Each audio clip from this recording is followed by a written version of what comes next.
ngasi nungthil pung ama taba matamda haukham mamang Thobal ki community hall da third youth press initiative program angthokre thoramduda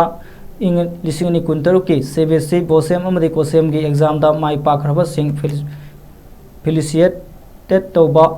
thoram pangthoki guest of honor gi warol pibada angomsa singkhai national literary award na lairik tamlaga mai pakpa government post ama paiba natraga mai pakpa mi ama oiba haibasisu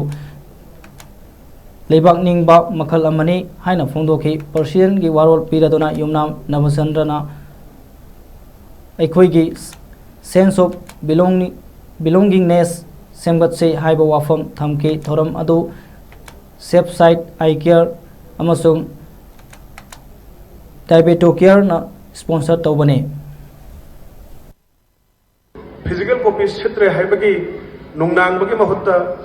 E copy करम कांदा फंगदगे करम कांदा upload तौरकदगे कायना हंगपदुदा अखोई हराव बमसु पोई मरमदे okay lyric पाबा मिसे याम लाइरि मालेना खल्ली ngasi arambai ki mang election biriba isna ausungsu